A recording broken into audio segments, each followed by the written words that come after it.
And in case you're confused, like 3 years, it takes a long time to make the show. Joaquin and I have been on it even longer, so you know we've been working on the episodes. And Janet's recording book 4 right now, so that's how far out.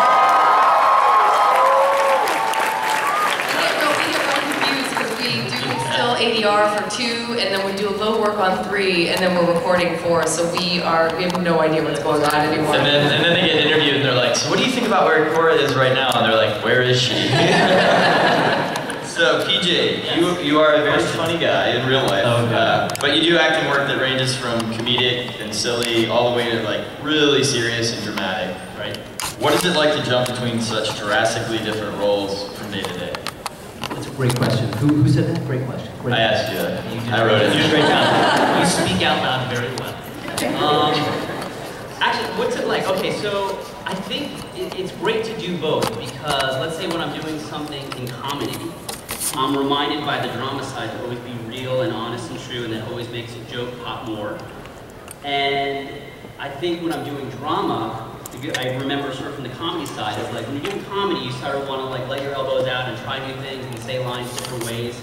When I'm doing drama, I try to let my elbows out because you don't always have to say dramatic lines so intense and there's one way. There's sort of ways to make it interesting. So I kind of use both in both worlds, so they're always living with me. But you always want to be honest and true, whatever you're doing, drama or comedy. And that is my answer to your great question. Such a great answer. That was a solid answer.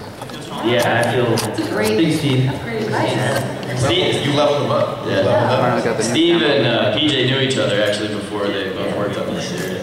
Not that way. Right after San Diego Comic-Con, PJ texted me a picture of them at a barbecue. He's like, "No way!" The world is tiny. We're all one. Terrible joke. We're all one. Alright, Steve. So you've done some voiceover work in video games and stuff before? Yeah. Weird, obscure parts and stuff. Yeah. Is this your first animated project? Yeah, and you know, the video games, all I did was like choke number 5 or like choking 7, like you know, like how different can you choke? You know, it was that stuff. So like, you know, coming into this, you know, I took it pretty serious because, you know, I knew what you guys had, and also, you know, working with Andrea, working with you guys, like, it was really great. And this is the first animated thing, and you know, there's a lot that's different. You know, you have to kind of play a lot more, and because of the schedule of maybe sometimes not getting to work with the actors directly, and also the ADR sessions, it's a whole different ballgame, and I'm still kind of wrapping my head around it. So, yeah. What did you think about watching with the fans, watching the show with the fans? Horrifying. I'm really sorry, but it was horrifying. So, I can't do it. But thank you. Awesome. For the record, you were awesome.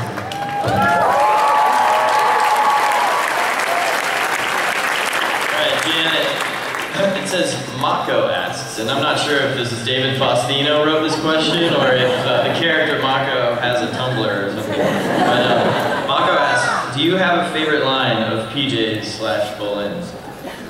That's tough. I mean, I have one that always sticks in my mind. I brought it up before, but well, I really hope I'm not wrong about this, but didn't the whole "I want to be on your back" thing was like he just said that, right? What was that one?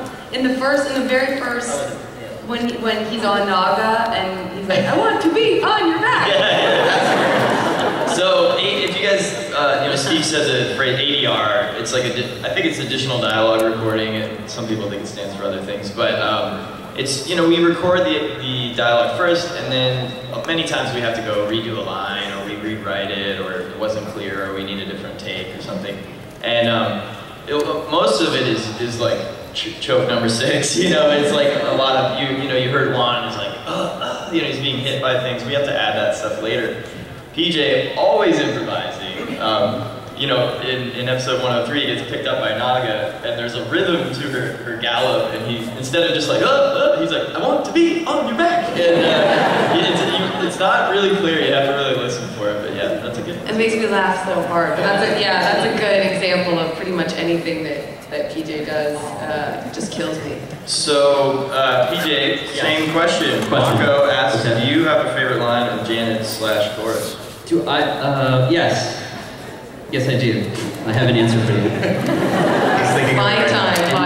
I'm lying to you right now. The answer is no. There's one scene where we do. I think it's the first season where Bolin usually always gets the last line because there's something that his brain just keeps coming out. But there was one time where we're somewhere and you go no, someone's around us like we're together, and then I think that means like we're together. And I'm like, so yeah, we're together, and then you kind of look at me, and then I go, no, I didn't mean to imply that we were together. I'm like, no, you implied it. I love it, and I'm like so mortified by that. I'm actually mortified to silence. I think it's my favorite one. No, you implied it. And I love you too. Awesome. I love you too, Steve. And Steve, as a viewer, now that you've seen yourself as an animated character, is it easier to separate your persona, yourself, from the character, from animation, or watching yourself in live action? Like, are you ever able to watch that character as if it's not you, or your ego is just too tight, like woven in there? I did notice you were very emotional down there, by the way. You were very emotional down there. Like, you were like, I don't want to go down and watch it. I can't do it. Yeah,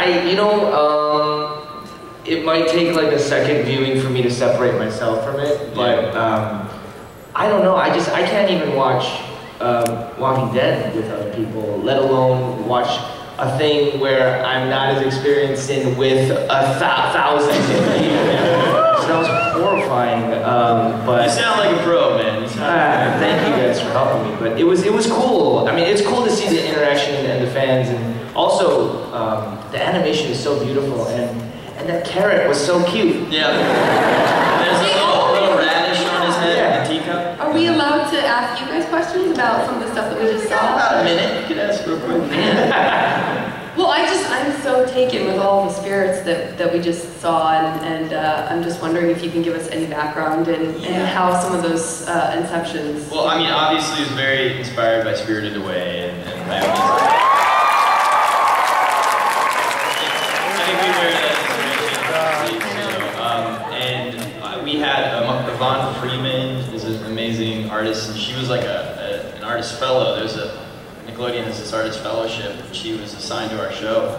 And I just said, draw a bunch of spirits. And so she did the initial concepts for most of those, and then designers at Studio Mir and Christy Sang, our in-house designer, they all just did some brilliant work, and I did something too. So. And both Christy and Yvonne did Korra fan art when they were having on the show. There you go. It goes somewhere how you fan art stuff.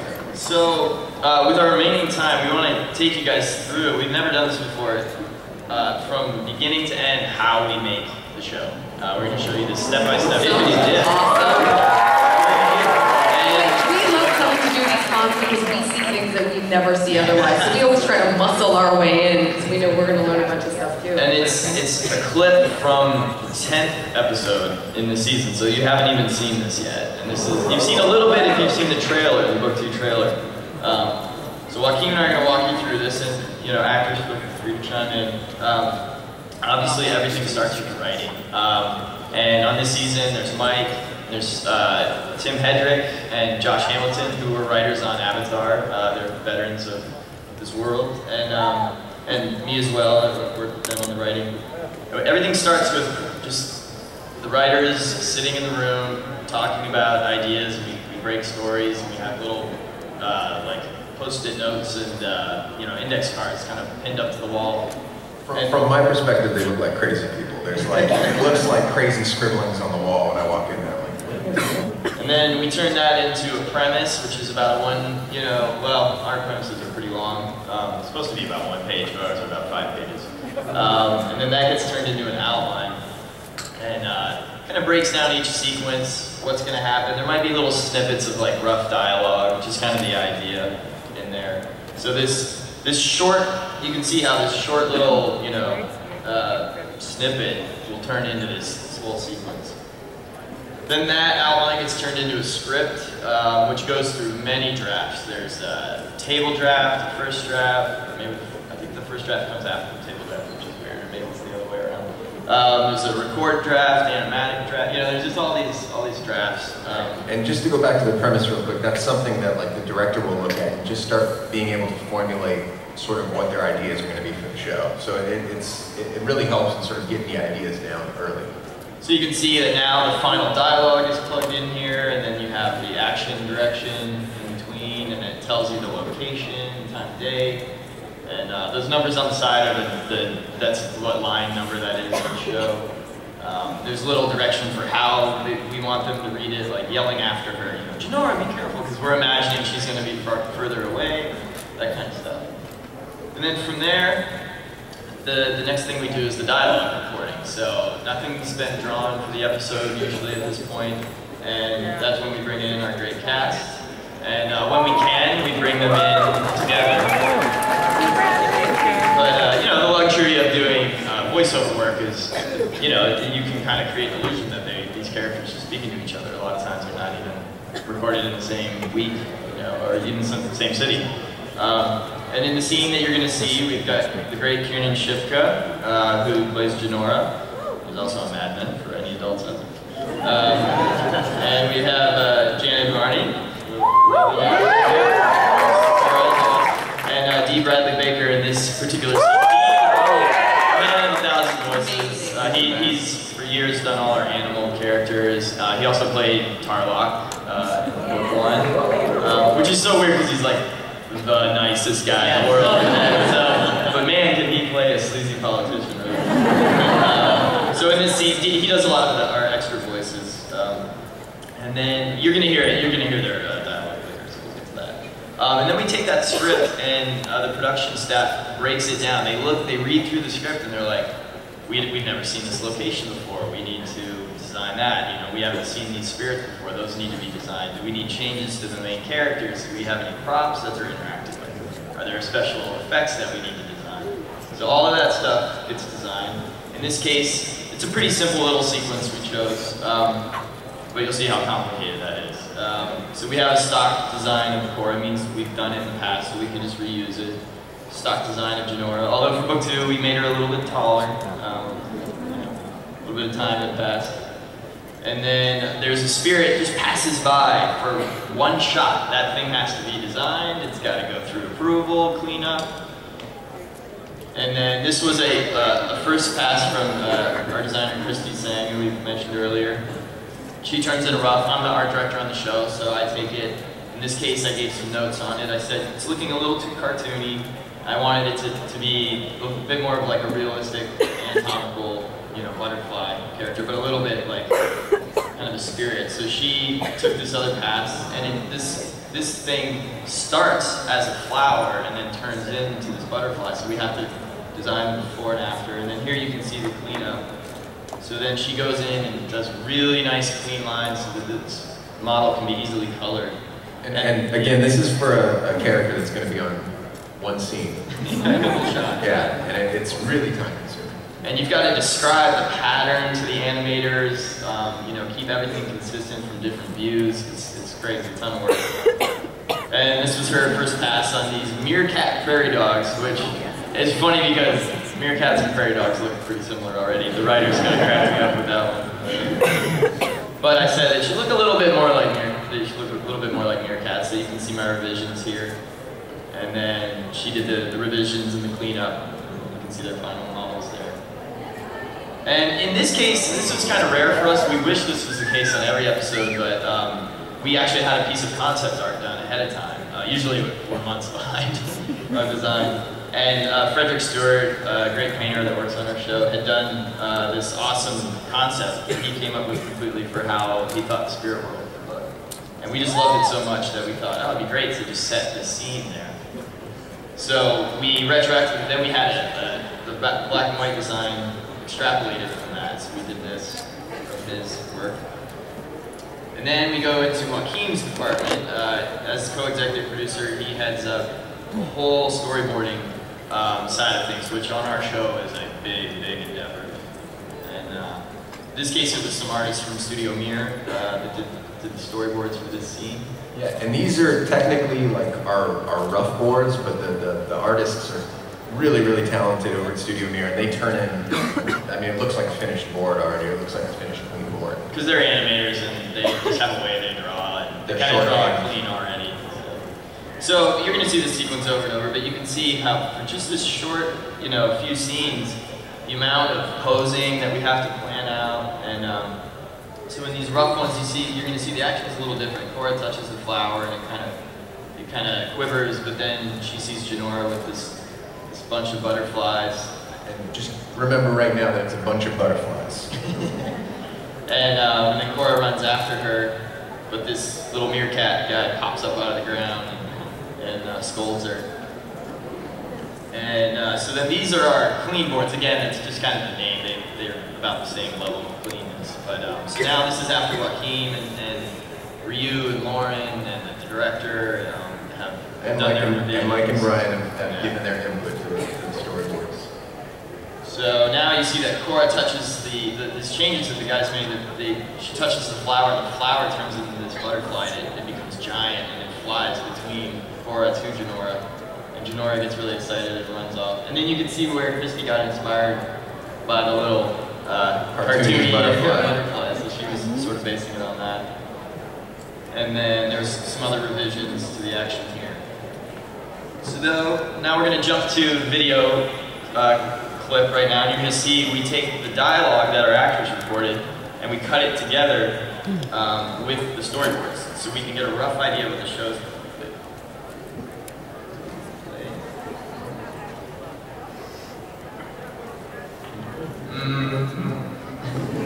Wait, let's go. Don't worry.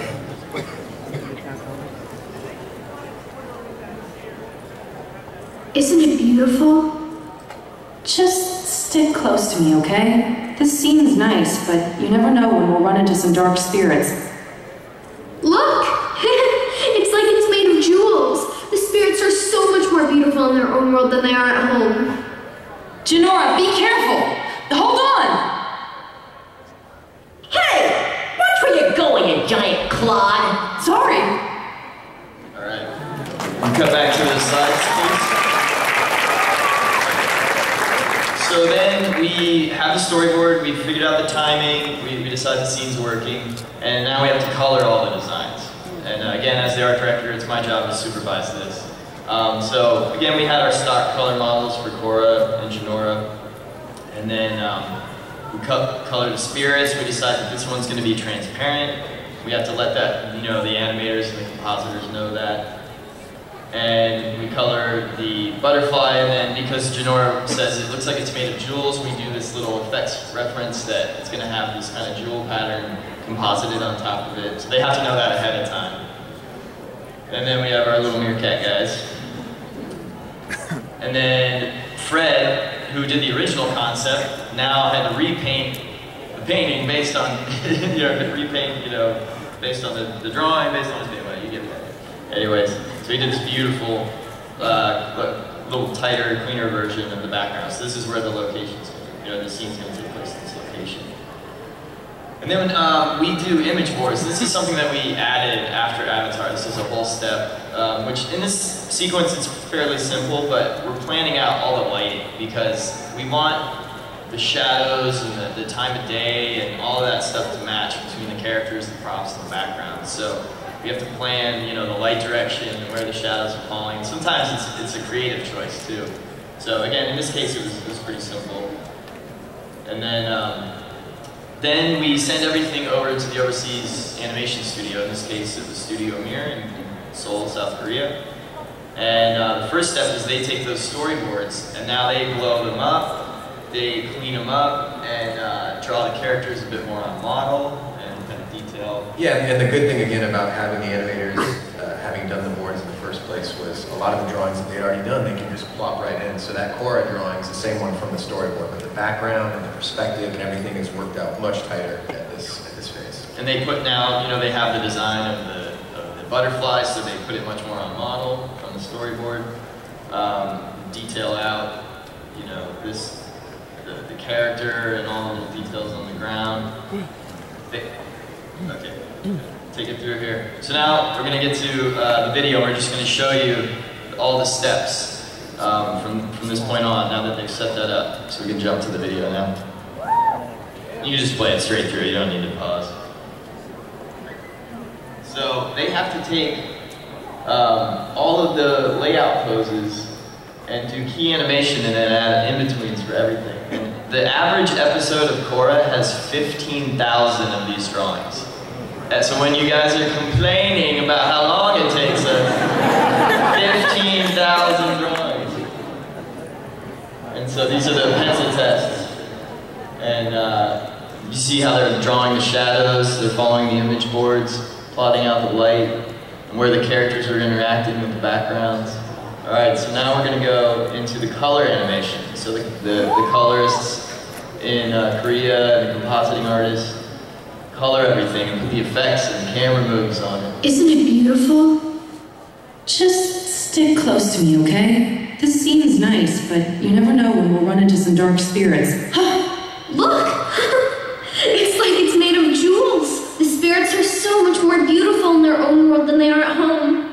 Janora, be careful! Hold on! Hey! Watch where you're going, you giant clod! Sorry! And then now we give this back and we give it to our sound design and our Foley artists. And then all the sounds have to be created.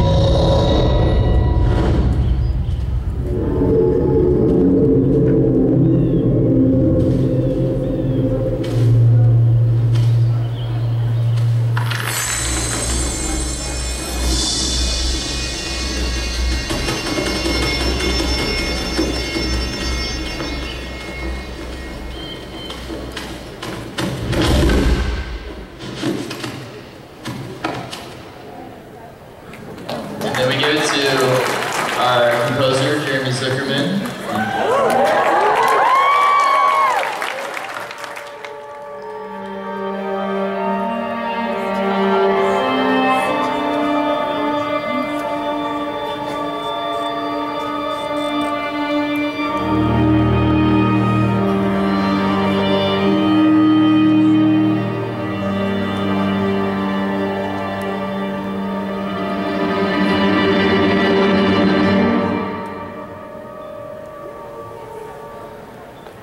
And then we mix it all and we do the color correction. In this case, the footage wasn't much different, but this is the final picture and final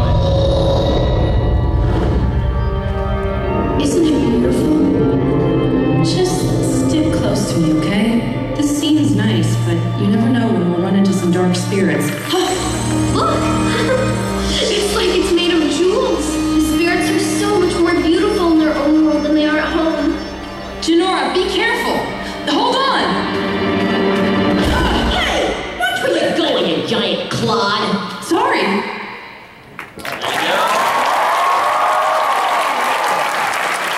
So that was just a 30-second clip out of a 22-minute episode. So you can imagine, all the work that all these amazing artists and actors and production staff put into this series. So thanks for checking it out. Can we just give it up for these two guys? I know.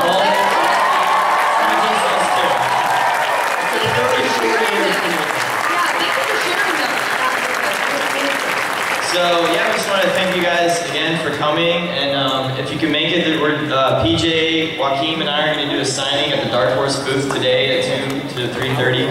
Unfortunately, Janet and Steve are big rock stars, and they got to get whisked off to other cities and stuff like that. But we Come see me do improv in DC tonight, everybody. really